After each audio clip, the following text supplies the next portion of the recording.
Sebelum kita mulai belajar, alangkah lebih baiknya kita berdoa terlebih dahulu agar kegiatan kita sore hari ini berjalan dengan lancar dan dapat bermanfaat bagi kita semuanya. Berdoa menurut agama dan kepercayaan masing-masing dipersilahkan.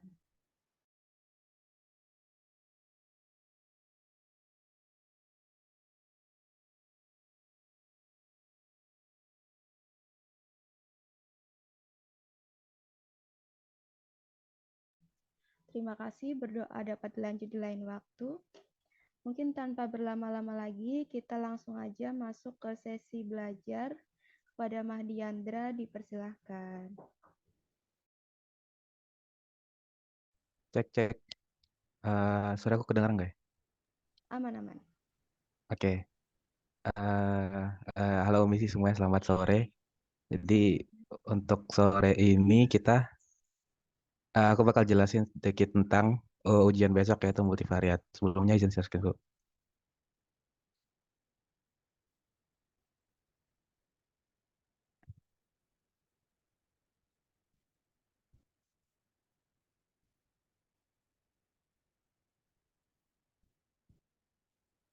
Oke, Sebelumnya udah kelihatan belum screen-nya? Udah aman. Nah, Aman-aman.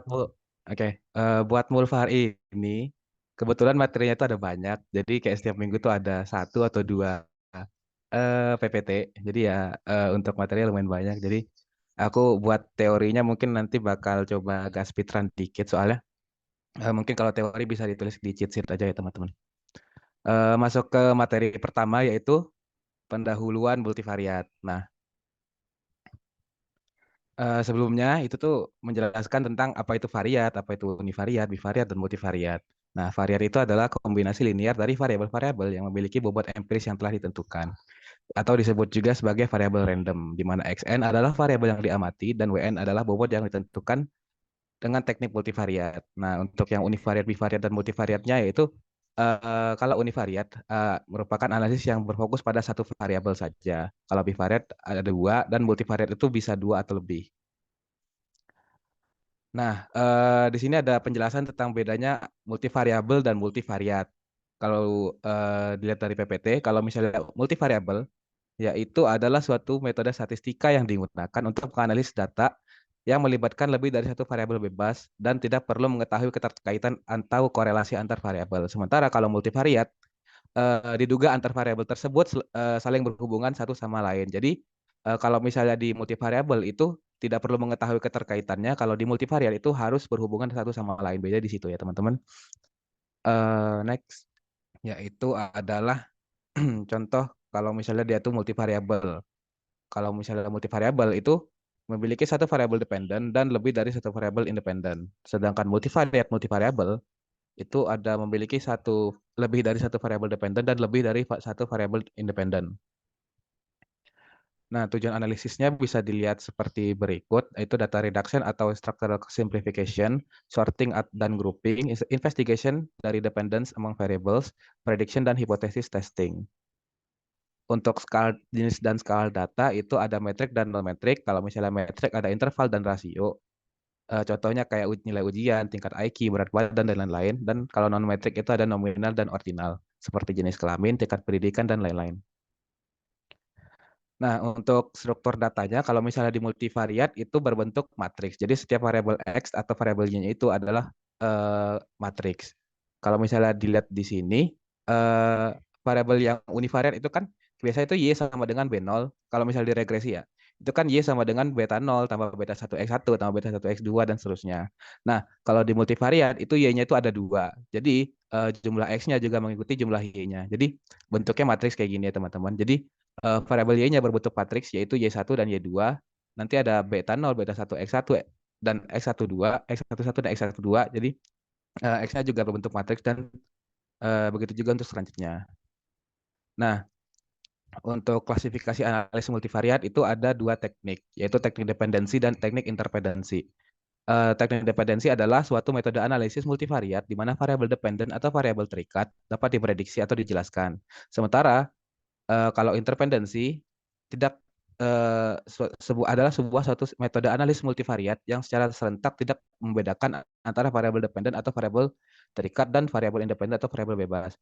Jadi kalau misalnya di dependensi itu dapat dibedakan gitu untuk variabel independennya sama variabel dependennya. Sementara kalau interdependensi berarti nggak ada yang bisa membedakan antara variabel dependen dan independen kayak gitu sih. Nah, ini kayak grafik dari teknik dependensi yang tadi bisa melihat apakah variabel independen dan dependennya itu berbeda. Di sini kelihatan kalau misalnya contoh-contohnya yaitu seperti regresi, regresi logistik, analisis diskriminan, analisis conjoint, canonical, dan MANOVA. Dan kalau di sini nanti yang kita gunakan yaitu kalau misalnya multivariat berarti di MANOVA dengan skala variabel dependennya itu skalanya ada metrik dan variabel independennya wajib non metrik. Jadi untuk variabel dependen dan independennya itu nggak bisa sembarang variabel gitu. Untuk variabel dependennya wajib metrik dan variabel independennya itu wajib non metrik. Nah, ini kalau misalnya teknik interdependensi, untuk kedepannya nggak pakai ini dulu sepertinya. Nah, ini untuk grafik memilih teknik multivariat. Kayaknya nggak perlu dijelasin lebih jauh soalnya yang dipelajari itu masih yang MANOVA untuk sekarang. Nah, itu untuk yang pendahuluan masuk ke minggu kedua, yaitu mengenai aljabar matriks dan vektor random.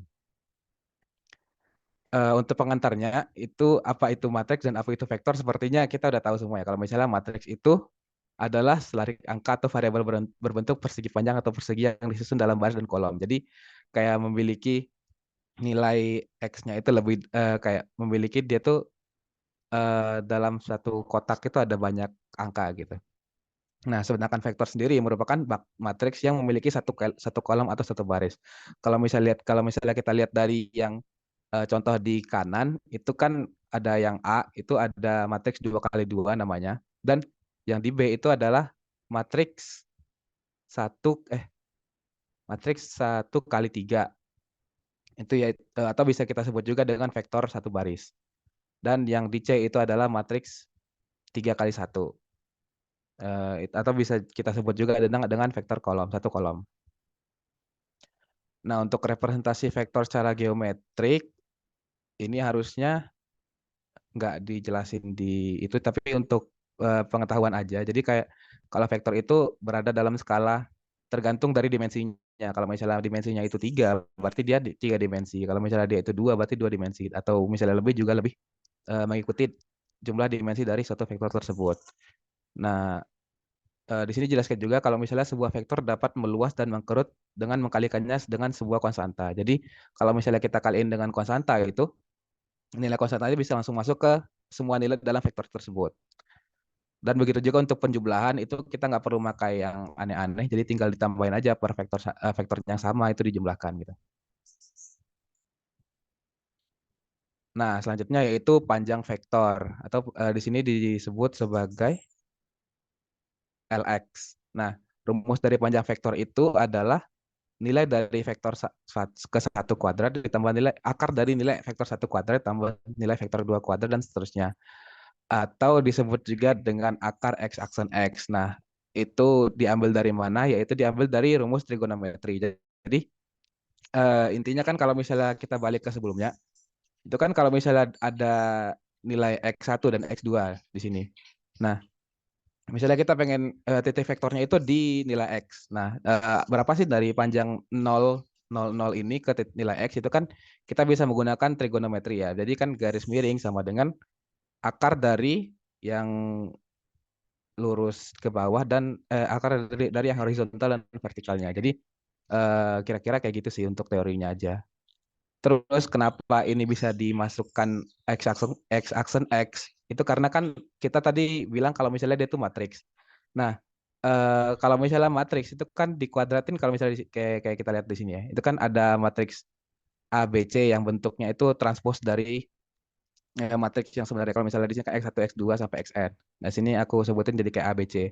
Nah, kalau misalnya kita transpos itu kan berarti lurus. Kalau di sini kan lurus A kali A, terus B kali B, terus C kali C. Itu kan sama aja kayak A kali A ditambah B kali B tambah C kali C kalau misalnya kita kaliin.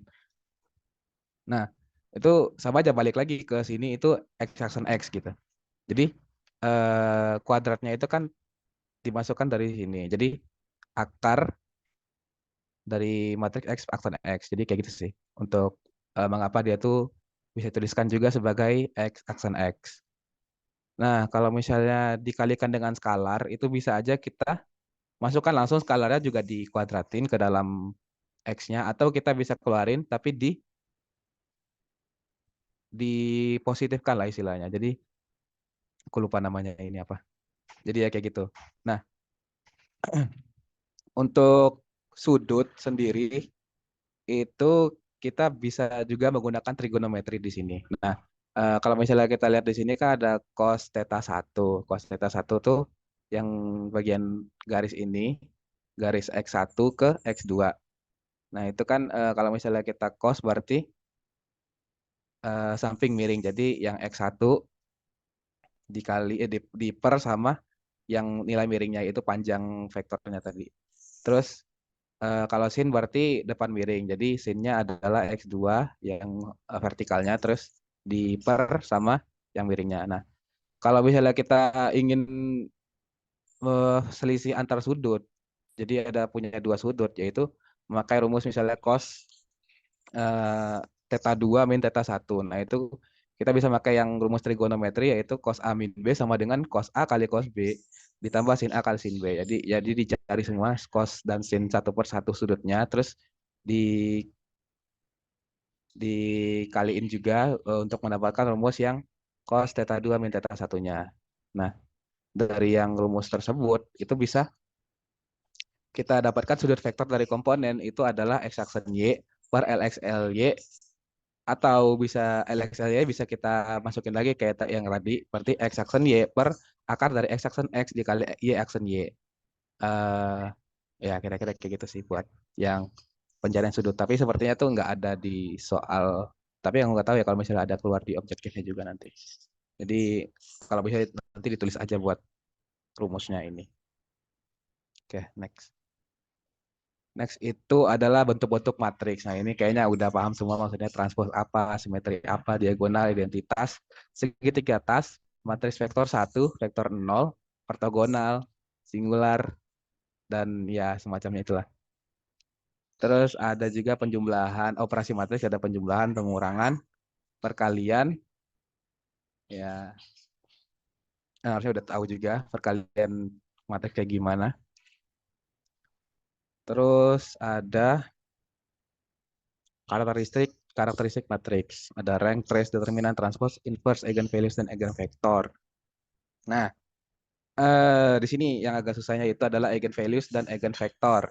Misalnya ya, kita matriks A itu dikatakan memiliki eigenvalue lambda dengan eigenvektor X tidak sama dengan 0 yang terkait jika mengikuti rumus tersebut. Mengikuti rumus di bawahnya. Nah, untuk latihannya di sini kan kita carilah eigenvalue dari lambda dari matriks tersebut. Itu cara carinya adalah misalnya kayak gini. A-nya itu misalnya 1, 2 min 1, 4. Nah, A min lambda I berarti yang diagonalnya tadi dikurangin dengan lambda. Nah, setelah kita mendapatkan A min lambda I itu kita determinanin terus sama dengan 0. Nah, untuk determinannya itu kalau misalnya matriks 2 kali 2 ya gampang. Masih tinggal yang diagonal dikaliin terus yang diagonal dikaliin terus yang dikurangin dengan diagonal lainnya. Terus disama denganin 0. Nah, terus masukin kaliin, nanti dapat lambda kuadrat min 5 lambda plus 6 sama dengan 0. Nah, di sini kan kita bisa lihat kalau misalnya operasi ini tuh bisa disederhanain menjadi lambda min 2 kali lambda min 3 sama dengan 0. Jadi dapat lambda satunya 2 dan lambda 2-nya 3. Nah, yang 2 sama 3 ini merupakan eigenvalue. Mungkin lanjut ya. Ya, terus kalau misalnya latihan ini ya tentukan mana yang matriks simetris. Kalau misalnya kita lihat tadi matriks simetris itu diagonalnya nggak perlu sama, tapi selain yang diagonalnya itu harus mirip. Jadi kayak diagonalnya ini merupakan cermin kayak gitulah. Jadi yang A ini merupakan matriks simetris dan yang B ini bukan kayak gitu. Karena 6 sama 4 kan nggak sama, tapi 5 sama 5 sama. Kalau ininya nih bebas. Terus yang kedua adalah dapatkan nilai eigenvalue dari matriks tersebut. Ya kayak sama kayak tadi sih, lebih kurang. Jadi dijadiin A min lambda I dulu, terus dideterminanin sama dengan 0, terus dimasukin ke persamaan. Nah, persamaannya itu disederhanain, nanti dapat nilai lambdanya. Dan yang B juga sama. Ya, ini dapat nilai eigenvektornya ada min 4 dan 6 kalau yang buat A, terus yang B juga ada 1 dan 3. Terus mungkin sampai sini dulu ada pertanyaan.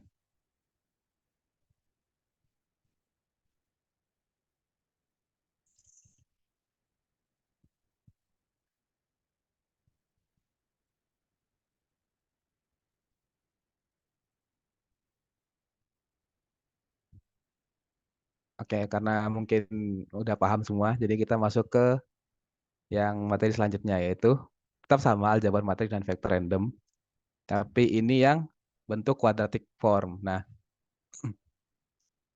eh oke, untuk teorinya mungkin bisa dicatat aja dikit-dikit. Jadi aku jelasin dikit aja. Sebuah quadratic form atau bentuk kuadrat pada k variabel adalah X1, X2, dan QX sama dengan X aksen AX. Di mana X aksen sama dengan bla bla bla. Nah, misalnya kita masuk ke contohnya deh. Kan awalnya itu contoh quadratic form itu adalah sebuah vektor yang ditranspos, yang enggak ditranspos, yang ditranspos, terus dikaliin dengan suatu nilai A, yaitu berupa matriks simetris K kali K, terus dikali lagi dengan transpos dari vektornya tadi. Nah, itu nanti dapat nilai kuadratik. Jadi yang ini adalah namanya nilai kuadratik. Terus ada matriks definit positif. Itu ketika matriks simetris A sedemikian hingga QX, X aksen AX lebih besar dari 0. Jadi nilai yang ini nanti lebih besar dari 0, lebih besar sama dengan 0. Untuk semua nilai X aksen dan matriks A, dan bentuk kuadratik keduanya disebut sebagai definit non negatif atau semi definit positif. Tapi kalau yang definit positif itu berarti yang tidak sama dengannya ini diubah menjadi tidak lebih besar sama dengannya ini diubah menjadi besar aja. Jadi nilai itu nggak boleh 0 atau ke bawahnya. Untuk semua vektor X tidak sama dengan 0. Jadi untuk vektornya ini juga nggak ada yang sama dengan 0. Terus nilai QX-nya juga nggak ada yang nggak lebih besar dari 0. Itu disebut definite positif. Nah, selanjutnya yaitu ada spectral decomposition. Nah, misalkan A adalah matriks simetris K kali K yang dapat ditulis dalam pasangan K eigenvalues dan eigenvektor. Jadi yang lambda I-nya eigenvalues, E-nya eigenvektor. Yang A-nya adalah tambahan dari eigenvalue dan eigenvektor. Eh, tapi nanti A-nya itu wajib berupa matriks simetris. Dengan lambda 1 sampai lambda K merupakan eigenvalues, terus E1 sampai EK adalah normalized eigenvector. Jadi normalized eigenvector ya teman-teman, bukan eigenvector biasa. Dengan nilainya itu didapatkan dari X per akar X aksen X. Jadi EI aksen kali EI sama dengan 1 dan EI aksen kali EJ sama dengan 0 untuk I tidak sama dengan J. Dengan jumlah I 1 sampai K. Nah, untuk lebih jelasnya mungkin bisa masuk ke contoh soalnya. Di sini kan kita dapat nilai A sama dengan 2,2, 0,4, 0,4, 2,8. Ini adalah matriks eh, apa sih? Matriks simetris. Nah, untuk nilai eigenvalue di sini udah dimasukin yang kayak aku bilang tadi yang diubah jadi dikurangin dengan lambda I, terus dijadiin persamaan, terus disederhanain, nanti dapatnya 3 sama 2.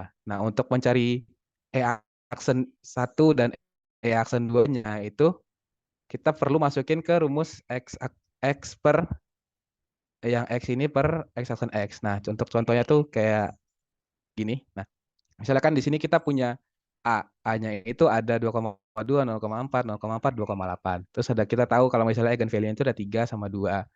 Nah, untuk yang setiap eigenvalue-nya itu kita masukin lagi ke lambda. Jadi kan 2,2 dikurang 3. Kurang ini kan awalnya kurang lambda.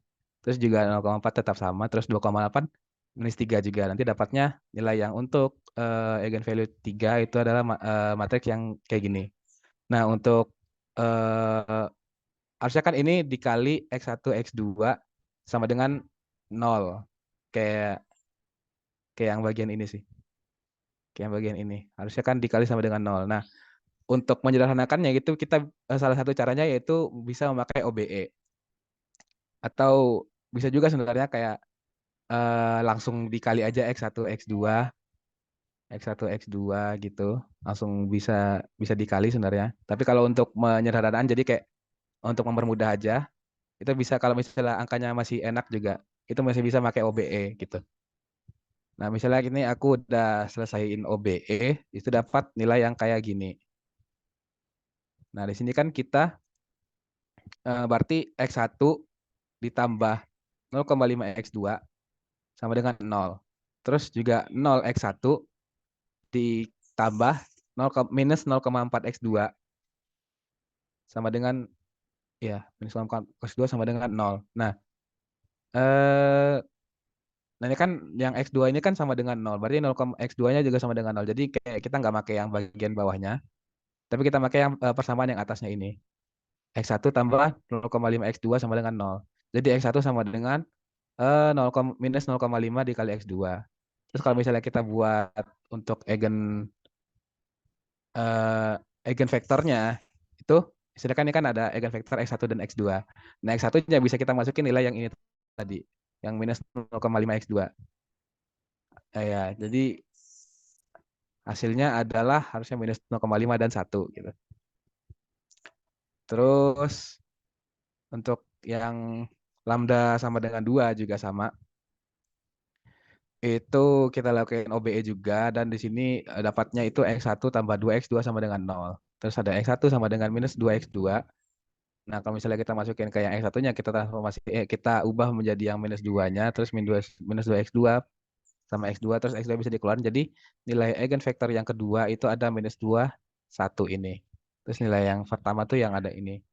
Nah, apa yang kita lakuin setelah kita dapat dua nilai eigenvektor tersebut? Jadi yang kita lakuin adalah kita masukin yang rumus tadi, yang pertama dulu, yang X kali X itu. X kali X. Nah, eh, jadi sebenarnya ini kan minus, harusnya. Tapi tetap kalau misalnya dikali sama juga harusnya jadi plus itu. Jadi hasilnya tetap sama 0,25.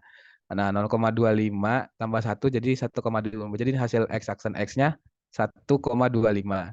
Nah, setelah kita dapat nilai X aksen X, baru kita masukin ke untuk dapat nilai E tadi. Yang E tadi itu rumusnya adalah X per akar X aksen X. Jadi setiap nilai yang eigenvektornya 0,5 minus 0,5 di per sama X aksen X-nya di per akar 1,25 itu juga untuk 1 per akar 1,25 atau untuk sederhananya yaitu adalah 1 per akar 5 dan 2 per akar 5 itu merupakan E1. Nah, yang E2-nya juga sama gitu. Jadi dikali X aksen X, dicari X aksen X-nya dulu, dapat X aksen X-nya baru dimasukin ke rumus E. Jadi dapat E2 sama dengan minus 2 per akar 5 dan 1 per akar 5. Setelah itu baru kita bisa masukin kalau buat pembuktian apakah udah benar atau belum, itu kita bisa masukin ke yang tadi yang rumus A. Yang rumus A yaitu nih, yang lambda 1 E1 dikali E aksen 1 ditambah lambda 2 E2 dikali E aksen 2 dan seterusnya. Itu kayak eh, buat pembuktian aja sih sebenarnya. Cuman ya itu tiganya ini nilai lambda, terus ada nilai E1, terus ada ini E aksen 1, ya seperti itulah. Nah, juga yang keduanya juga sama gitu. Nilai lambda E2 E aksen 2. Terus kalau misalnya kita tambahin nanti hasilnya bakal sama kayak matriks A yang di soal.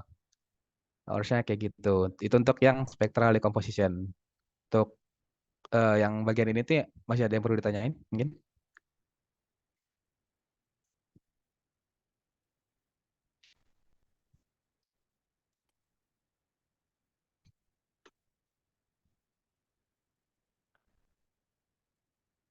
Boleh minta file yang ngerjain spectral decomposition. Ya, nanti aku bagiin ke grup.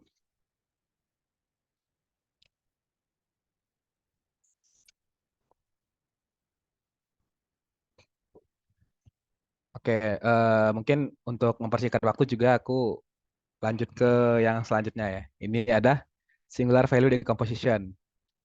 Nah, singular value ini kita pakai rumus A sama dengan U. Ini lambda, cuman yang gede harusnya. Terus ada V aksen. V aksennya itu adalah matriks ortogonal V. Dan K kali K matriks ortogonal V. Dan yang U-nya adalah M kali M matriks ortogonal U. Memiliki yang diagonal satu-satu. Singular value bla bla bla bla. Oke, mungkin lanjut aja ke vektor random dan matriks. Nah, vektor random dan matriks itu merupakan sebuah satu vektor yang memuat elemen variabel random. Atau gampangnya itu adalah ekspektasi dari sebuah nilai gitu. Kayak misalnya ekspektasi X. Nah, dan X-nya itu berupa sebuah vektor. Jadi untuk ekspektasi itu dijadiin ke semua vektornya juga. Nah, untuk elemen dari matriksnya itu ekspektasi X adalah kalau misalnya dia continue berarti pakai yang ya kalau misalnya continue dia pakai yang ini kalau terus kalau yang discrete pakai yang sigma. Nah, untuk contoh soalnya misalnya di sini ada P-nya itu sama dengan 2 dan N-nya sama dengan, berarti variabel Y-nya sama dengan 2. Terus N-nya ada 1. Vektor random X transpose X1 dan X2 di mana variabel random X1 memiliki fungsi probabilitas kayak gini. Misalnya ada X1-nya itu dari 0 min 1 0 1 terus peluang untuk masing-masing nilainya ada 0,3, 0,3 dan 0,4. Jadi untuk ekspektasi dari X1-nya berarti itu nilainya ini dikali peluang keluar nilainya terus ditambahin semua. Jadi minus 1 dikali 0,3 ditambah 0 kali 0,3 ditambah 1 kali 0,4. Jadi ekspektasi X-nya itu ada 0,1. Begitu juga untuk yang kedua, misalnya ada dua nilai. Ada peluang nilainya 0 dan 1. Dan peluang nilainya 0 itu ada 0,8, sementara 1 ada 0,2. Jadi ekspektasi X-nya sama dengan 0,2. Itu buat yang ekspektasi X. Nah, eh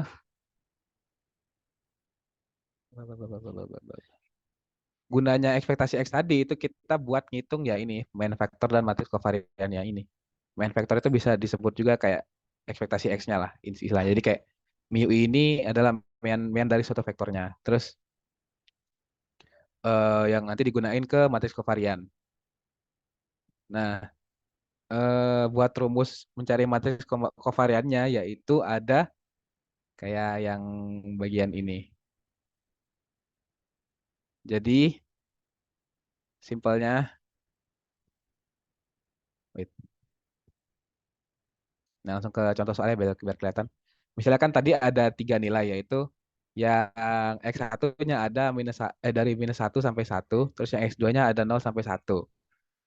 Nah, untuk yang masing-masing nilai itu kan ada probabilitasnya sendiri yang 0,8, 0,2, terus ada 0,3, 0,3 sama 4-nya. Terus di sini juga ada probabilitas parsial. Jadi kayak keluar X1-nya min 1 terus X2-nya 0 itu ada berapa probabilitasnya dan kayak gitu. Nah, untuk mencari kovariannya yaitu pakai rumus yang sebelumnya yang ini eh kalau misalnya dia di diagonal berarti dia dikuadratin. Terus kalau misalnya dia nggak diagonal, berarti dia dikaliin untuk masing-masing X-nya gitu. Simpelnya, kalau misalnya di sini kan ini bagian yang satu-satu, berarti ini yang dibagi diagonal. Nah, yang diagonal itu dikuadratin. Ekspektasi X1 min mu 1 kuadrat. Nah, karena dia diskrit, di sini kan kita tahu nih, nilai itu diskrit. Dia kan nggak kontinu, berarti kita makanya yang sigma. Sigma dari X1 itu kan ada 3, ada minus 1, 0 sama 1. Dikurangin nilai ekspektasi X-nya yang kita dapatin tadi. Ekspektasi X1 kan sama dengan 0,1. Terus dikuadratin dikali peluang probabilitas X1. Jadi karena nilai X1-nya itu ada 3 0 sampai 1, berarti ini ada 3 kali penambahan. Jadi yang min 1, terus ada yang 0, terus ada yang 1. Nah, hasilnya itu nanti 0,69. Jadi covariance buat covariance 1, 1 itu nilainya 0,69. Terus yang eh, covariance dua juga kayak gitu karena dia di diagonal berarti dikuadratin gitu. Ekspektasi X min mu 2 X2 min mu 2 dikuadratin. Terus nilai sigma bla bla bla bla. Ada karena dia punya dua nilai, berarti dia dua kali penambahan sesuai dengan nilainya, terus dikurangi dengan ekspektasinya dikali sama probabilitasnya. Nah, gunanya probabilitas parsial itu kalau misalnya dia tuh nggak di diagonal. Jadi kalau dia tuh nggak di diagonal, berarti kita kan memakainya itu yang dua ini, ekspektasi x ekspektasi X1 mu 1 dikali ekspektasi X2 mu 2. Nah, awalnya kan kita makanya probabilitas 1 X1 dan probabilitas 2 X2. Nah, kalau misalnya dia nggak di diagonal, berarti kita makanya probabilitas yang parsial. Parsial X1 dan X2. Jadi, misalnya di sini ada min 1 di X1-nya, terus ada 0 di X2-nya. Jadi, kita pakai yang probabilitas parsial min 1 sama 0, yaitu 0,24 nanti di sininya. Nah, itu ditambahin semuanya juga sesuai karena berapa nilainya. Dan setelah ditambahin nanti itulah nilai dari covariance di titik itu di bagian itulah. Jadi kayak covariance 1 2 terus covariance 2 1 dan seterusnya. Nah, untuk hasilnya ini harusnya panjang tapi ya langsung ke hasilnya aja. Itu ke awalnya tadi kan ada 0,69 terus ada 0,16 terus ada minus 0,8 terus ada minus 0,08. Nah, untuk yang ini kan 1 1, ini 1 2 2 1 2 2 itu di covariance itu disesuaiin sama yang nilai yang bagian ini tadi. Kira-kira kayak gitu sih buat yang covariance. Untuk yang bagian itu ada yang mau ditanya dulu nggak?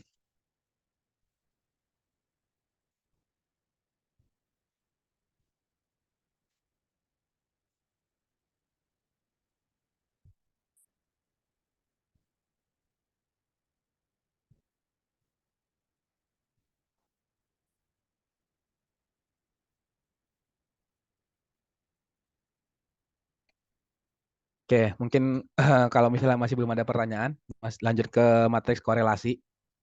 Nah, matriks korelasi ini bisa didapatkan kalau misalnya kita udah punya matriks covariance sebelumnya.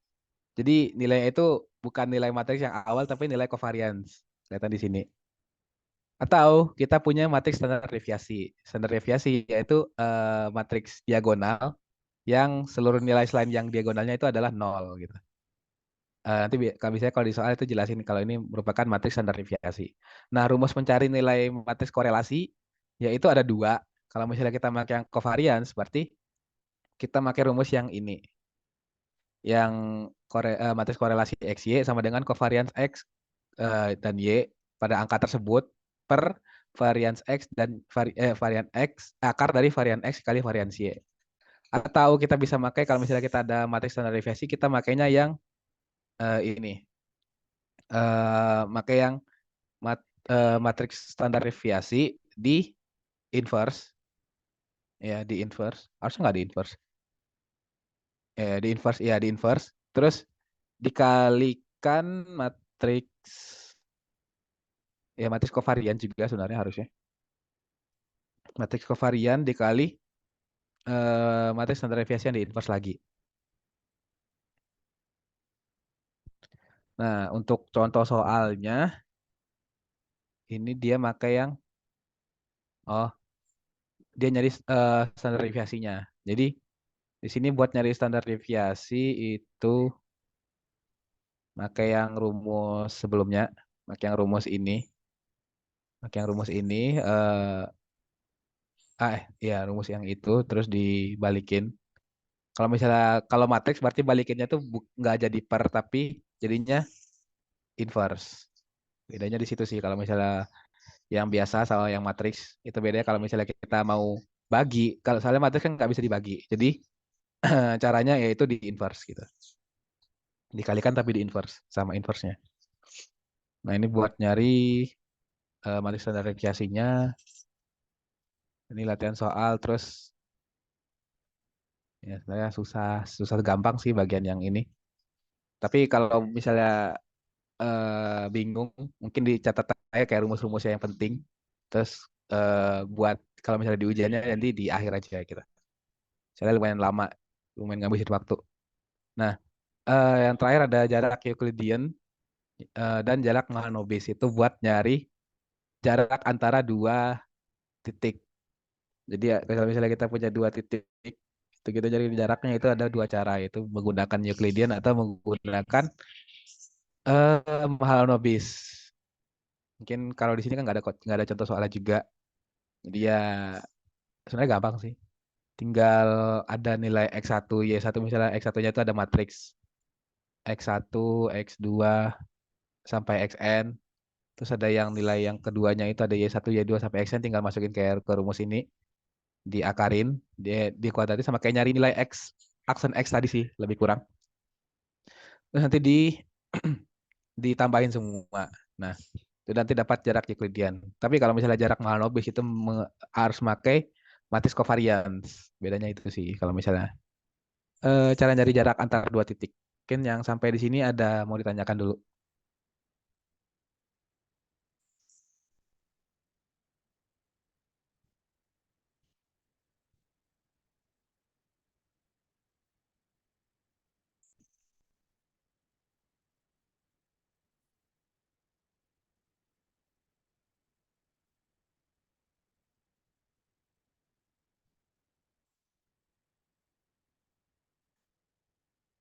Oke, kalau misalnya nggak ada yang ditanyain, masuk ke materi yang ke berapa? Ke minggu ketiga harusnya, yaitu adalah uji hipotesis vektor rata-rata satu populasi.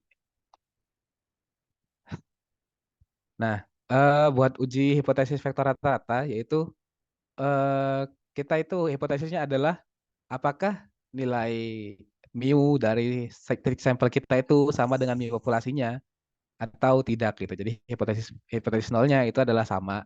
Berarti mu yang sampel sama dengan mu populasi. Terus hipotesis satunya tidak sama.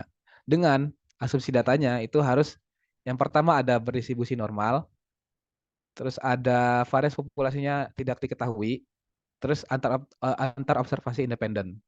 Dan kita menggunakan statistik uji T dengan daerah penolakan, tolak nol jika T hitung lebih besar dari T tabel gitu.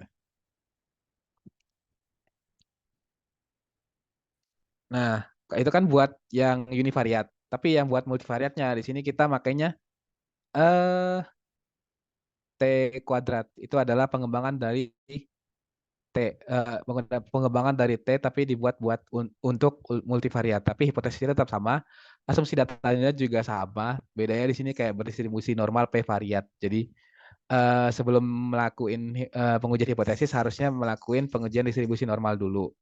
Terus materi kovariannya tidak diketahui dan antar vektor observasi juga independen. Dengan daerah penolakan yaitu tolak jika T hitung lebih besar dari T tabel sama kayak sebelumnya. Dengan T tabelnya itu menggunakan rumus F. N-1 dikali P ini jumlah variabel Y-nya. N-1, N-nya itu jumlah variabel sampelnya. Terus P itu jumlah variabel Y-nya. Terus N-1 dikali P per N-P dikali F dari jumlah variabel. Terus N- variabel dengan alfa. Biasanya 0,05. Nah, eh, ini juga ada untuk distribusi normal. Ini yang buat univariat. Terus yang di sini buat multivariat. Itu bedanya di awalnya di sini. Terus awalnya ada P ini jumlah variabel dependen atau jumlah variabel Y tadi. Terus yang sigmanya itu diubah menjadi yang sigma kuadratnya itu diubah menjadi matriks korelasi. Matriks kovarian, sorry. Terus yang mu tetap mu. Nah, karena di sini kan awalnya buat yang di univariat itu kan ada X min mu per sigma yang dikuadratin. X min mu per sigma yang dikuadratin. Tapi kalau misalnya di multivariat, itu X min mu kuadratnya, yang bagian X min mu kuadratnya itu diubah menjadi yang ini X min mu aksen dikali X min mu biasa. Dan ini bagian yang sigma kuadratnya tadi. Karena sigma kuadratnya diubah jadi matriks kovarian, jadi matriks kovarian inverse. Karena dia kan awalnya per. Terus kalau misalnya di sini kan kita juga, kalau matriks kan nggak boleh per, jadi inverse gitu. Untuk perubahan rumus distribusi normalnya mungkin kayak gitu. Nah, untuk pengujiannya di pelajaran kita itu ada 3 jenis pengujian distribusi normal multivariat. Yang pertama ada proporsi square distance, itu menggunakan chi-square 0,5. Dan itu kayak proporsinya itu mendekati 50% yang kemarin disepakati, berarti nilainya antara 45 sampai 55. Terus yang kedua ada plot chi-square, itu kayak plot scatter plot, dan dilihat dari linearitasnya, apakah dia linear atau enggak. Terus yang ketiga ada koefisien korelasi. Dengan titik penolakan dinilai koefisien korelasi lebih besar dari critical point. Penolakan apa penerimaan? Ya, itu kayak gitulah. Nah, buat contoh pengujiannya itu kita bisa pakai yang pengujian ini dengan P sama dengan 2 dan N sama dengan 10. Itu misalnya di sini kayak gini sih. Terus kita masukin ke SPSS. Terus misalnya kita ganti di sini, itu ada X1, terus ada X2. Di sini ada observasi. Ya. Terus measures-nya scale. Kalau observasi nominal. Jadi yang observasi ini variabel X-nya, terus variabel Y-nya tuh ada X1 dan X2. Variabel dependent-nya itu ada X1, X2. Nah, ini udah kelihatan gimana cara kita ngolahnya. Itu yang pertama itu kita di sini buat nyari plot chi-square-nya dulu. Gimana sih cara nyari plot chi-square? Sebelum kita buat nyari plot chi-square, harusnya kita iya sih, nggak masalah. Langsung plot chi-square. Jadi pengujian untuk plot chi-square itu kayak gimana? Nah, ini kita bisa menggunakan regression yang linear, terus dimasukin variabel dependennya itu variabel yang harusnya independen, dan variabel independennya harusnya variabel dependen dari di sininya. Tapi ini kan buat nyari yang scatternya nanti, nilai Mahalanobis dan segala macamnya.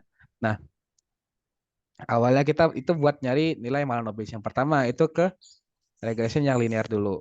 Untuk variabel dependennya, masukin yang observasi, variabel independennya, X1 dan X2. Terus ada save. Di sini kita nge-save nilai dari Mahalanobis. Terus kita okein. Nah, di sini udah keluar nilai Mahalanobisnya. Terus ketika Mahalanobisnya itu udah keluar, kita apain? Kita sort dulu, sort ascending. Jadi variabel yang X-nya itu sesuai dengan nilai Mahalanobis dari yang terkecil sampai yang tergede. Setelah kita sort, itu kita buat urutan, variabel urutan 1, 2, 3, 4, 5, 6, 7, 8, 9, 10. Kebetulan masih gampang. Ini buat variabel urutan. Kalau misalnya nanti kalau misalnya banyak itu bisa mungkin pakai Excel dulu gitu buat urutannya terus dipindahin ke SPSS. Nah, setelah kita selesai buat urutan, itu kita masuk ke compute variable. Kita buat variabel probabilitas harusnya. Itu dengan masukkan variabel yang urutan tadi minus setengah dikali jumlah P. Jumlah P-nya kita tadi kan ada 2, berarti jumlah N di per jumlah N, sorry. Di per jumlah N. Jadi jumlah N-nya kan ada 10. N kita ada 10. Jadi per 10 gitu. Nah, ini nanti dapat nilai probabilitasnya. Terus setelah kita dapat nilai probabilitas, itu kita bisa nyari nilai Q atau nilai chi-square-nya. Caranya adalah ke transform compute variable. Terus kita ini hapus dulu Q. Terus kita inverse DF, cari yang inverse chi-square. Nah, nilainya ini adalah wait. Maksudnya nilai probabilitas, terus ini jumlah P, berarti 2. Nah, ini simpannya adalah Q. Ini kan udah dapat nilai Q-nya, harusnya gitu kan. Wait. Oh, Nobis, urutkan. Urutan setengah per 10, probabilitas 2, benar. Nah, setelah kita dapat nilai Mahalanobis sama nilai Q, baru kita bisa buat scatter plot. Buat analisa yang menggunakan scatter plot. Caranya adalah pergi ke graph, nanti ada legasi dialog, pilih yang scatter atau dot, terus ada simple scatter, masukin nilai X-nya Mahalanobis nilai Y-nya yang Q. Terus okein aja. Nanti ada kayak gini. Kalau misalnya kita pengen nambah line garisnya itu eh, bisa tekan 2 kali. Terus cari yang bagian yang ini. Nah, ini ubah Y sama dengan X. Di apply. Terus close. Boleh dua. Ya, mungkin karena tadi 2 kali sih. Guys, nggak apa. Jadi yang dipakai nanti yang kita lihat linearitasnya. Apakah dia tuh udah linear atau belum. Mungkin ulang lagi. Bentar. Graph scatter, simple scatter. Masukin Mahalanobis key. Terus oke. Klik 2 kali. Buat garis. Y sama dengan X. Apply. Nah, ini merupakan plot dari Chi-square gitu. Untuk yang plot dari Chi-square itu nggak ada uji statistiknya. Itu cuman kayak ngelihat apakah dia itu udah berada di sekitar garisnya atau enggak gitu. Kalau misalnya dia berada di sekitar garis berarti normal. Kalau misalnya dia nggak ada di sekitar garis berarti nggak normal. Simpelnya gitu.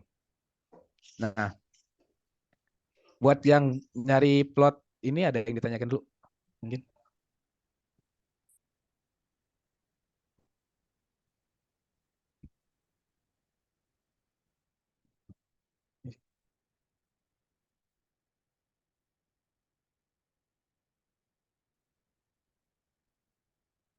Iya, oke.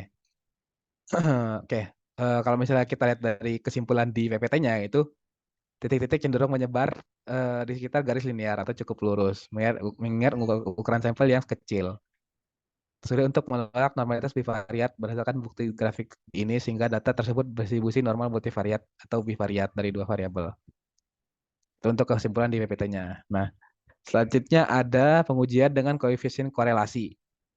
Dengan H0, data berdistribusi normal sama kayak tadi. Data kalau H0-nya selalu berdistribusi normal, terus yang hasilnya selalu tidak berdistribusi normal. Dengan kalau misalnya kita diuji korelasi itu memakai namanya critical point. Critical point ini bisa dapat dari grafik atau nanti kita bisa pakai nilai nilai bisa ngelihat nilai p-value-nya aja. Nah, kalau misalnya di bawah di critical point berarti tolak, kalau misalnya dia lebih gede dari critical point itu berarti gagal tolakan nol.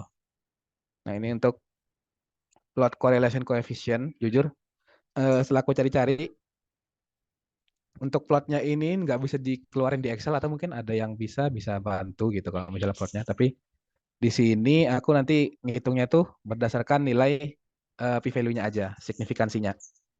Jadi caranya gimana? Setelah yang tadi kita dapetin plot T-square-nya, itu kita pergi ke analyze, terus ada correlate, ada bivariate, terus setelah itu kita masukin harusnya Mahalanobis. Gitu. Ya, Mahalanobis dan Q-nya. Setelah kita dapat Mahalanobis dan Q, nah itu kita menggunakan Pearson, Tutel dengan signification correlation. Ya, menggunakan korelasi yang Pearson. Nah, selanjutnya langsung aja tekan OK gitu. Nanti keluar correlation distance dari yang menggunakan Pearson. Itu ada ini yang key bagian yang ini itu R0-nya. Itu kayak yang dibandingin sama critical point nantinya. Nah, kalau misalnya kita nggak punya tabel, itu kita bisa lihat dari signifikansinya aja, nilai p-value-nya. Nah, di sini kan kalau kita samain dulu, silakan kalau misalnya kita yang R0 di sini kan 0,967. Terus kalau misalnya di PPT yang 0,967-nya itu lebih besar dari critical point. Critical point-nya di 0,917. Berarti gagal tolak H0. Berarti dari kesimpulan yang di PPT itu kita bisa lihat juga kalau misalnya signifikansinya itu lebih kecil dari alfa, berarti datanya itu normal gitu. Mungkin lihatnya gitu aja.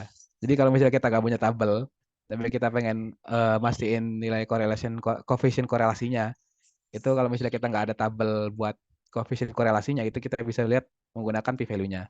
Kalau misalnya dia lebih kecil dari nol, lebih kecil dari nol. Kalau misalnya dia lebih kecil dari nilai alfa, berarti dia itu berdistribusi normal. Gampangnya gitu.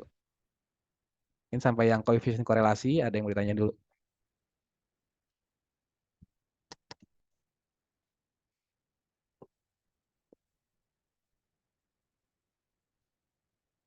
Oke, oke.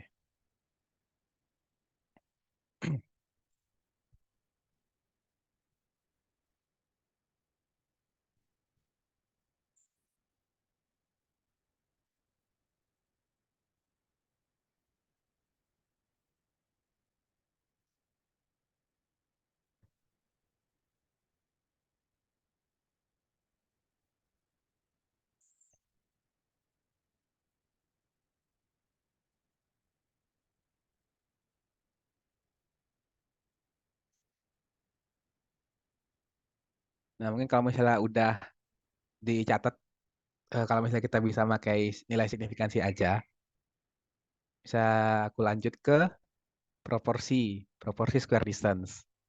Nah, ini kita memakai nilai chi-square di angka 0,5. Berarti bedanya sama yang tadi.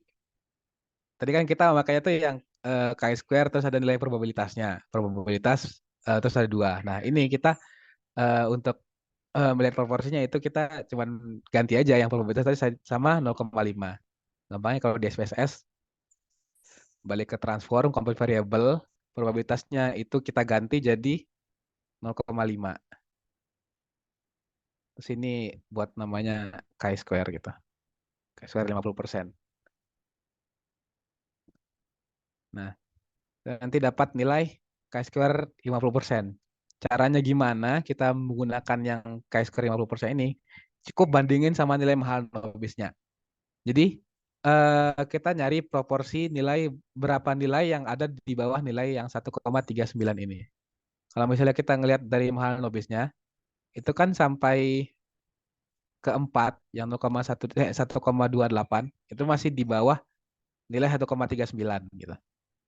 Tapi kalau misalnya yang kelima itu kan udah di atas. Nah, berarti yang di bawahnya itu ada 4 per jumlah N-nya. Berarti ada 4 per 10, berarti ada 40%. Nah, kalau kemarin itu kita sepakatin kalau misalnya dia tuh berdistribusi normal mendekati 50%. Berada dalam counter 50%. Atau kita simpulkan, kita setujui juga itu berada di sekitar 45% sampai 55%.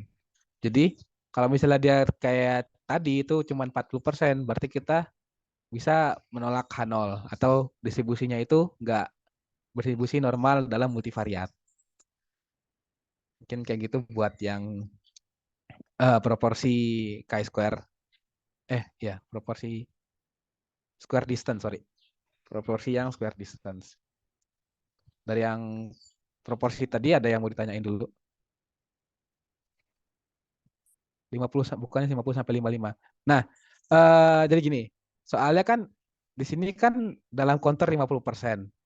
Sementara kalau misalnya kita 50 sampai 55 itu kan counternya kayak di kalau misalnya tengah-tengahnya berarti di 52,5 gitu. Sementara ini kan kita ngambil tengah-tengahnya itu di 50. Sekitar 50% gitu. Berarti yang di bawah 5%-nya minimal harus ada gitu kan ya. Nah, itu kemarin juga disetujui kalau misalnya dia tuh berada di proporsi antara 45 sampai 55. Jadi kita buat yang ujian kira-kira pakai yang proporsi gitu aja buat semuanya juga.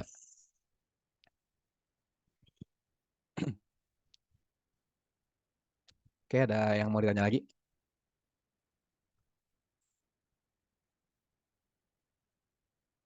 Buat yang tiga pengujian, yaitu yang pertama tadi ada plot dulu yang kita cari kalau misalnya kita ngikutin yang di praktikumnya itu ada plot dulu. Terus setelah plot kita nyari koefisien korelasi. Setelah koefisien bisa nyari proporsi square distance. Buat yang alma multivariat satu populasi. Ini bahas apa? Bahas yang pengujian distribusi normal multivariat satu populasi. Yang tiga ini, proporsi square distance, ada plot chi-square, dan koefisien korelasi.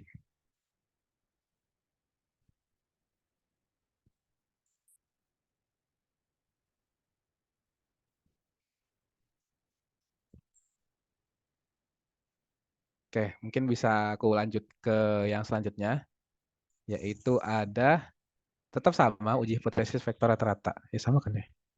Ya itulah. Nah, ya sama kayak tadi, asumsi datanya itu ada tiga. Yang pertama distribusi normal, matriks covarian tidak diketahui sama antar vektor independen dengan hipotesis yang sama dan daerah penolakan yang sama. Cuma di sini kita menghitung menggunakan hoteling stay. Jadi kalau misalnya disuruh menggunakan hoteling stay itu nggak bisa pakai SPSS. Jadi kita harus ngitung menggunakan Excel. Nah, apa itu hoteling stay? Hoteling stay berfungsi untuk melihat perbedaan antar dua kelompok percobaan. yang masing-masing kelompok terdiri dari dua varian atau lebih dan dilakukan analisis statistik pada varian tersebut secara serentak. Merupakan pengembangan dari uji T dua sampel. Perbedaannya diletak pada jumlah variabel dependen. Kalau misalnya uji T tadi itu dia ada satu sampel bebas, terus ada satu variabel dependen, atau dua sampel bebas, satu variabel dependen. Nah, bedanya yaitu di sini kita variabel dependennya tuh lebih dari satu. Tapi satu sampel bebas dan dua sampel bebas, ini berarti uji hoteling stay itu bisa dibuat untuk satu populasi dan dua populasi, intinya gitu. Nah, gimana buat yang satu populasi? Di sini contohnya itu ada peneliti ingin melakukan pengujian vektor rata-rata dari variabel-variabel berikut. Yang pertama ada indeks produksi pertanian, indeks produksi makanan, dan yang ketiga ada indeks produksi peternakan. Di mana hipotesisnya itu nilai mu nolnya itu ada 3, yang untuk Y1 ada 75, yang Y2 ada 60, dan yang Y3 ada 65. Atau di bagian ini untuk nilainya itu ada kayak gini, itu dapat dari hebat harusnya ya. Aku lupa dari mana. Dan sebenarnya ini tuh keluar di UTS yang tahun lalu juga. Tapi bedanya harusnya UTS yang tahun lalu itu bukan yang buat satu populasi karena dia tuh ada variabel tambahan namanya kabupaten kota. Kabupaten kota ini kan kayak apa ya? Kayak variabel dependen lainnya lah. Jadi awalnya kan kita kalau misalnya dia tuh nggak punya variabel X, iya nggak punya variabel X benar, atau variabel X itu cuma dari observasi, itu berarti dia itu kan dalam satu populasi gitu. Sementara kalau misalnya kita di sini ada label kabupaten atau kota. Jadi populasi pertamanya itu yang kabupaten atau populasi keduanya itu adalah kota gitu. Kalau misalnya ada dua dua label gini, berarti masuknya udah loh, masuknya tuh udah nggak ke yang uji hipotesis satu populasi lagi, tapi ke yang uji hipotesis dua populasi nantinya. Tapi buat yang soalnya awalnya kan buat yang satu populasi. Jadi untuk sekarang aku jelasin yang buat satu populasi dulu. Silakan kita punya nilai Y1 dan Y3-nya. Y1-nya itu tadi indeks produksi pertanian, Y2-nya makanan, dan yang Y3 peternakan. Nah, itu cara ngujinya yang nilai-nilai ini tadi itu bisa kita kalau misalnya dari yang PPT dari pembelajaran itu bisa gunain R gitu untuk nyari nilai hoteling stay-nya. Caranya gimana? Misalnya kayak gini, ada 3Y tadi, ada Y1, Y2, Y3.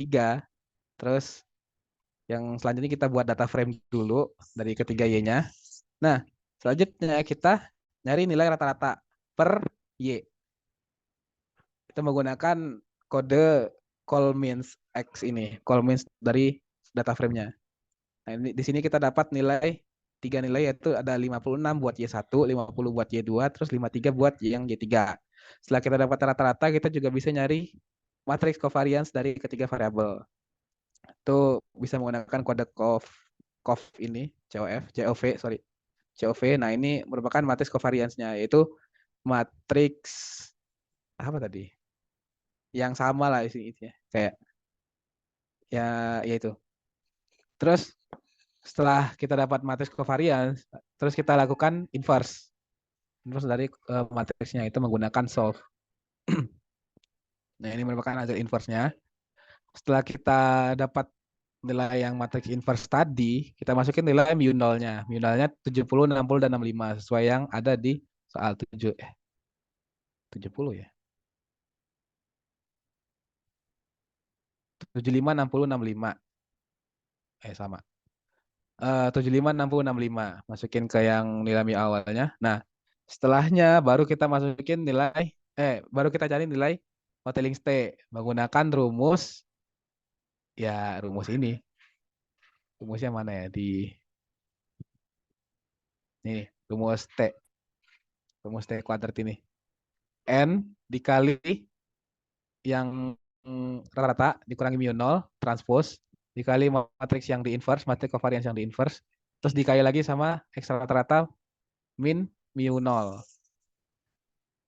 Terus itu tinggal dimasukin ke R. Kalau misalnya ada jadi harusnya kayak gini. 52 ini jumlah N-nya. Terus ada transpose dari mu kurang mu 0. Terus dikali sama inverse dari nilai matriks covariance-nya. Terus dikali lagi sama yang mu kurang mu 0 yang nggak ada transpose-nya. Nah, itu kita dapat nilai TH tailings-nya yaitu 824,1083. Apa yang kita lakuin setelah kita dapat nilai Hotelings T kuadratnya itu kan berarti kita dapat nilai T ujinya. Nah, untuk yang T tabelnya itu kita menggunakan rumus yang tadi yang N-1 kali P per N-P. Sini ada N-nya ada 52, terus ada P-nya 3, variabelnya ada 3, Y1, Y2, Y3. Nah, terus ada F. F ini nilainya kita gunain yang F dot inverse dot RT dengan probabilitasnya di 0,05. Terus ini nilai degree of freedom-nya itu nilai P, nilai P. Terus yang nilai degree of freedom keduanya itu nilai N min P. 9. Nah, kita dapat nilai F, kita dapat nilai N, kita dapat nilai P. Terus masukin ke rumus, dapat nilai T tabel.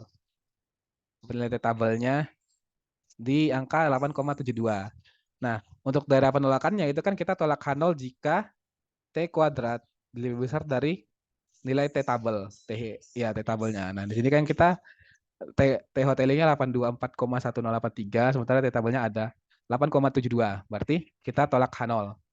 Atau kesimpulannya rata-rata itu nggak sama gitu. Rata-rata mu-nya itu nggak sama dengan mu yang dikasih tadi. Berarti buat rata-rata yang Y1 itu bukan 75 atau antara Y1, Y2 dan Y3 itu ada yang berbeda gitu. Antara yang Y1-nya nggak sama dengan 75 atau Y2-nya nggak sama dengan 60 atau Y3 tidak sama dengan 65. Mungkin kayak gitu sih buat yang hoteling stay kesimpulannya. Dari penjelasanku ada yang mau ditanyain dulu.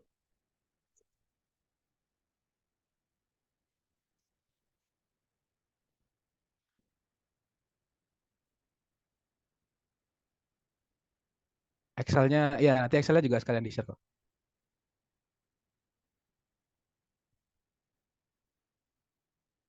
File art termasuk tools kah? Aku jujur nggak tahu. Tapi kalau enggak, ya dicatat aja guys. Misalnya boleh pakai R gitu. R kan tool. Tapi kan kita misalnya nggak boleh nyatat rumus R-nya, ya udah nyatat aja kayak rumus T kuadrat sama dengan N ini. Dan itu tuh bisa dimasukin ke R juga nanti. Toh isinya juga cuman mu, terus ada matriks kovarian, terus ada inverse-nya, terus dimasukin ke yang rumus T tadi. Jadi gampang lah kalau misalnya pakai R gitu.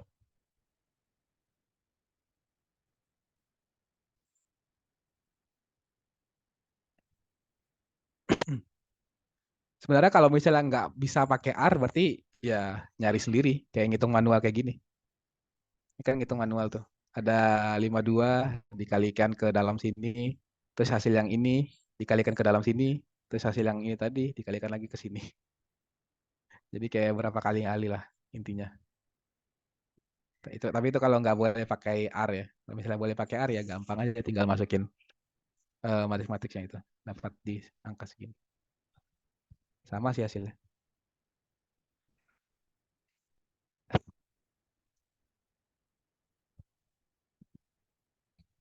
Oke, kalau misalnya saya data, habis Harmon.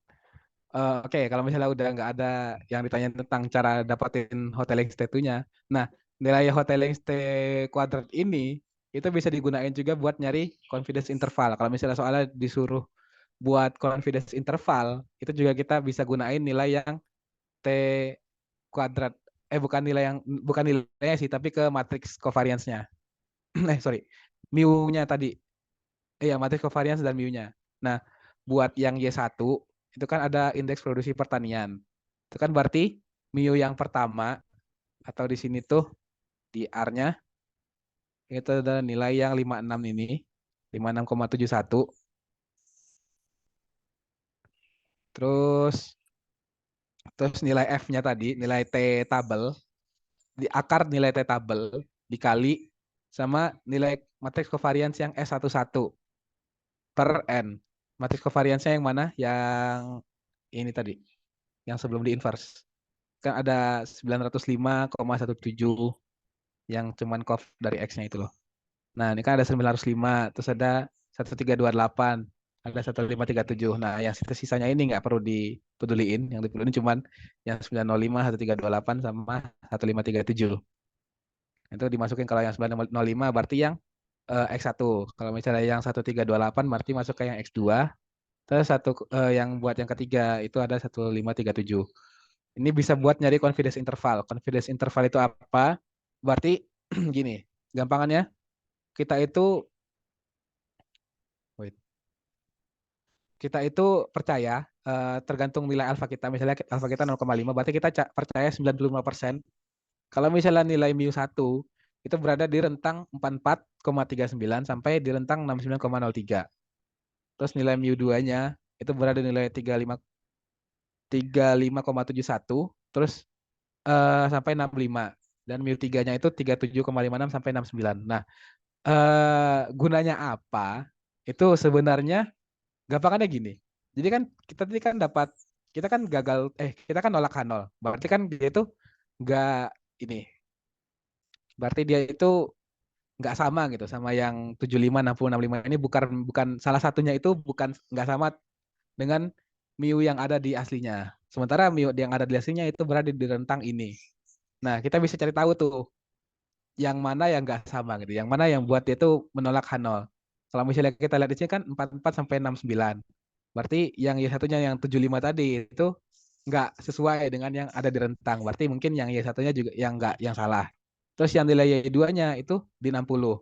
Sementara di sini X2-nya ini ada di rentang 35 sampai 65. Di nilai 60 kan masih ada di rentang. Berarti yang Y2 itu nggak, berarti yang Y2 itu sama gitu dengan yang di hipotesis. Terus yang ketiganya juga 37 sampai 69. Terus yang ketiganya ini ada 65. Berarti tetap sama. Nah, di sini kita tahu kalau misalnya yang buat dia itu gagal tolak, yang buat dia itu nolak H0, atau kayak yang ngebuat dia itu analisisnya itu melawan hipotesisnya, atau kayak yang buat dia itu nggak sama, itu di yang Y satunya gitu. Karena yang Y satunya intervalnya antara 44 sampai 69. Sementara yang nilai kita ambil tadi di 75. Kayak gitu sih. Kalau buat yang confidence interval. Mungkin sampai ini ada yang mau ditanya dulu. S11, S22 sama S33. Nah, itu dari matriks covariance. Nah, nilai yang 905 ini kan S11. Covariance 11 itu nilai 905. Terus yang S22-nya itu 1328. Terus yang S33-nya 1537. Standar deviasi. Iya, iya, benar. Varian Y1. Benar.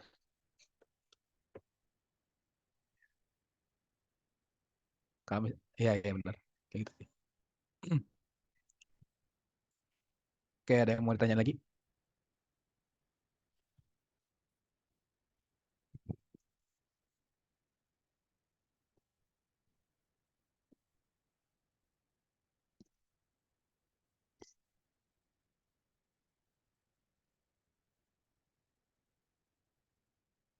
Nah, buat yang homogenitas ini seharusnya bukan di sini, karena sini kan masih satu populasi gitu. Sementara kan kalau homogenitas itu harus dua populasi. Jadi aku nggak tahu kenapa ini kok bisa ada di PPT. Tapi itu seharusnya buat yang analisis dua populasi atau analisis MANOVA nanti, yang buat dua. Jadi kalau yang ini nggak usah dipikirin sih. Soalnya pasti keluar di SPSS-nya itu bakal keluar nggak ada nilai gitu, signifikansinya nggak ada, semuanya nggak ada. Karena itu ya cuma satu populasi, itu bukan dua populasi, kayak gitu sih. Kalau yang buat homogenitas. Aku juga nggak tahu kenapa kok bisa nyasar ke sini gitu.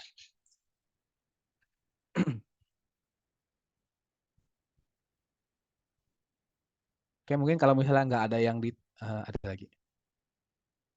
File apa R-nya? Ya nanti di share sih kalau R. Semuanya sih Excel R.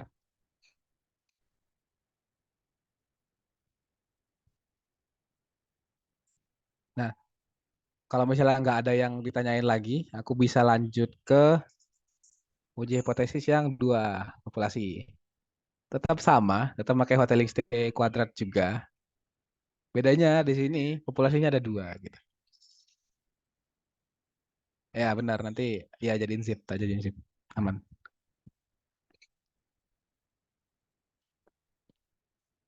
Ya, jadi tetap sama, tetap pakai Hotelling stay, tapi yang tadi kan itu kita makainya yang kalau misalnya dia tuh satu sampel bebas dan lebih dari satu variabel dependen. Sementara kalau misalnya dua populasi berarti dua sampel bebas dan lebih dari satu variabel dependen. Gampangnya gitu. Untuk pendahuluannya ya ini sih sama kayak tadi sih. Populasinya itu harus berdistribusi normal, kovariannya sama, terus sigmanya tidak diketahui atau kayak kovarian iya kovarian sih. Aku nggak tahu ya, pokoknya sama sih. Kalau misalnya asumsi data sama yang sebelumnya. Nah, bedanya di sini rumus T-nya. Rumus T-nya ini menggunakan kan kita dua populasi ya. Berarti kita antara populasi satu dan populasi dua.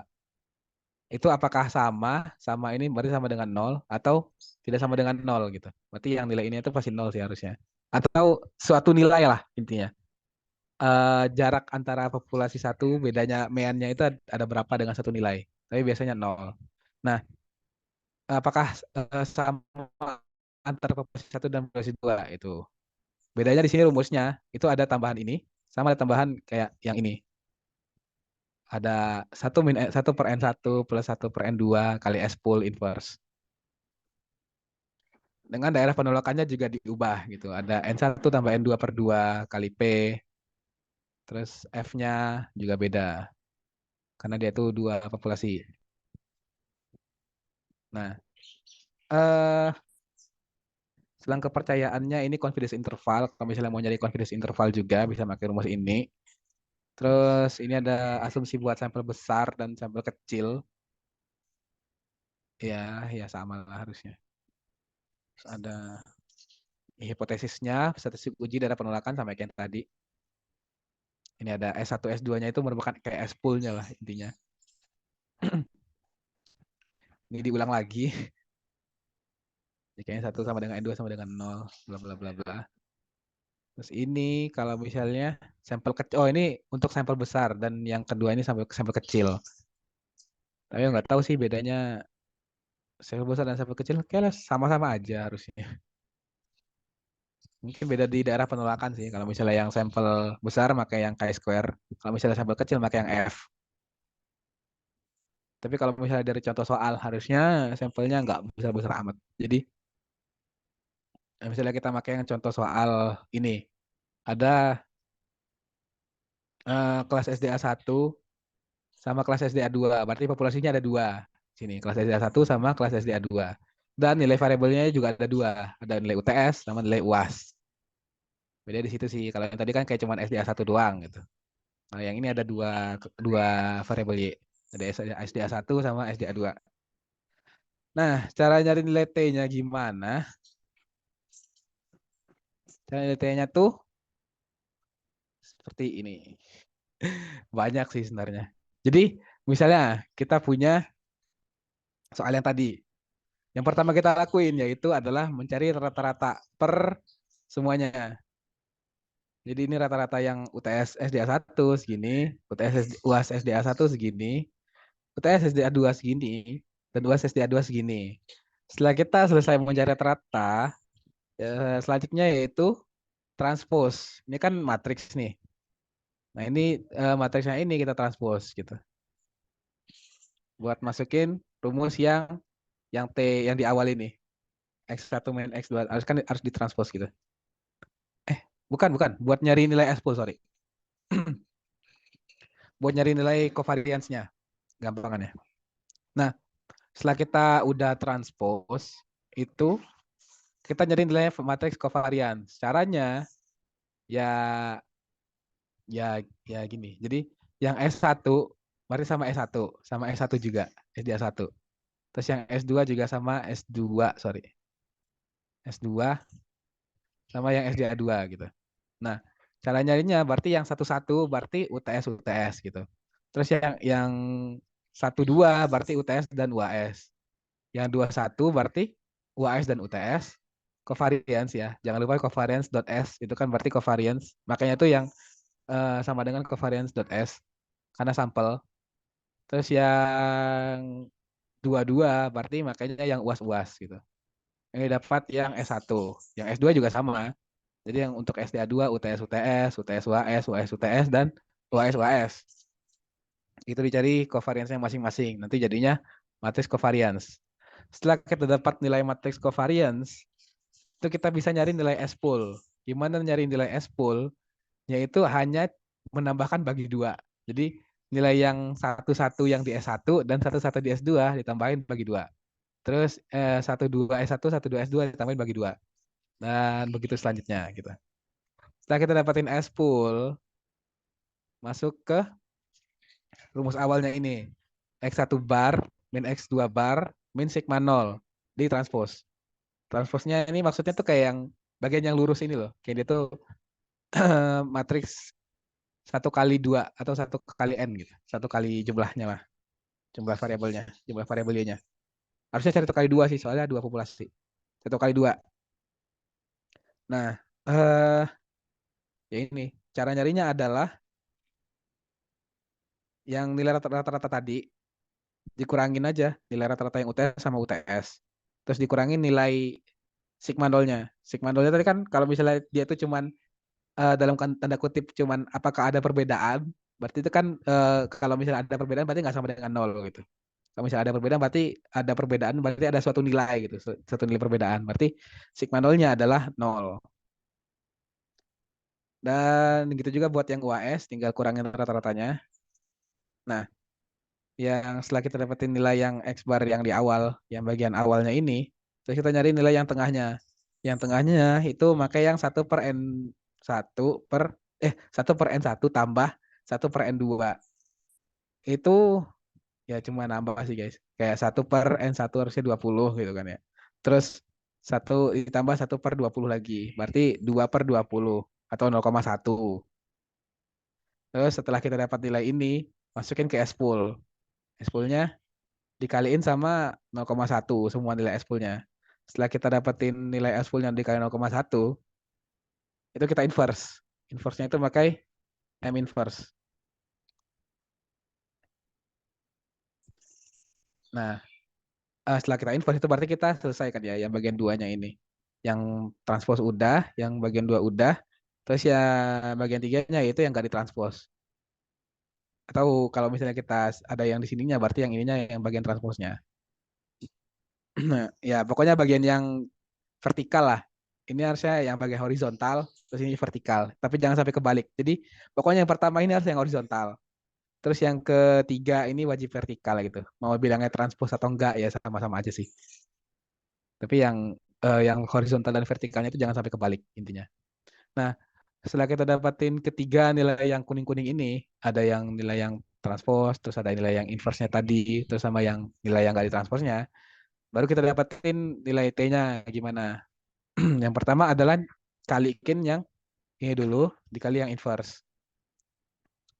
Itu pakai M-mult. M-mult, matrix mult. Ya nggak tahu lah, pokoknya M-mult. Nah, setelah kita dapatin nilai M-multnya, baru kita kaliin, setelah kita dapatin nilai yang perkalian antara matriks pertama dan yang keduanya, baru kita kaliin lagi yang ketiganya. Dan reminder, kalau misalnya perkalian matriks itu nggak sama gitu. Yang antara kalau kita yang di kiri duluan, kanan duluan, jadi kayak harus ngurut dari kiri ke kanan. Nggak boleh kayak kanan ke kiri atau kayak gimana. Jadi setelah kita dapat yang pertama kali kedua, terus baru kita kaliin sama yang ketiga gitu. Dapat nilai T kuadratnya segini. Nah, setelah kita dapat itu, baru kita cari nilai T tabel. T tabelnya pakai rumus yang ini. N1 tambah N2 per min 2 dikali P per N1 tambah N2 min P min 1 dikali F.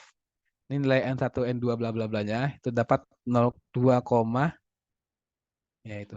Dapat 2,05, terus ada nilai F tabel yaitu F inverse, terus dimasukin nilai P, derajatnya probabilitasnya 0,05 kalau misalnya memakai 0,05, tergantung sih, tergantung soal.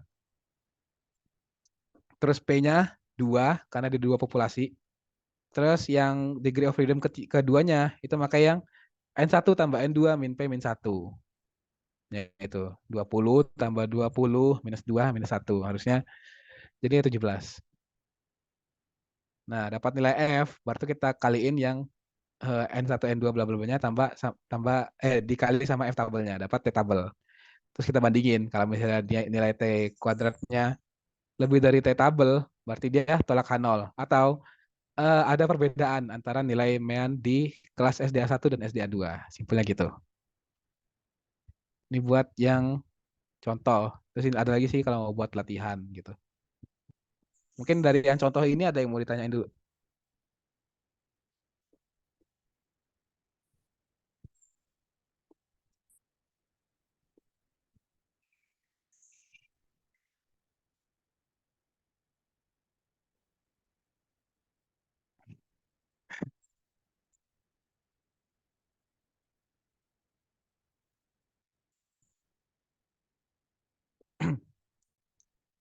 Atau masukin cheat sheet. Ya terserah sih kalau misalnya cheat sheet cukup juga boleh. Tergantung orang, tergantung cara nulis di cheat sheet. Bilangnya pusing pada sepuh. Eh, ini mau latihan gak guys yang ini? Bagian yang soal di latihan. Kalau misalnya di sini kan ada contoh soal sama ada latihan soalnya juga. Mau dilatihin kah? Mau dibuat? P itu jumlah variabel Y-nya. Kan ini kan ada dua populasi. P itu singkatan dari populasi harusnya. P-nya 2 gitu, berarti dua populasi.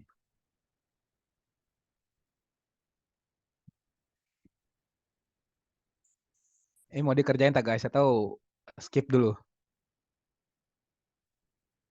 Gimana? Kerjain.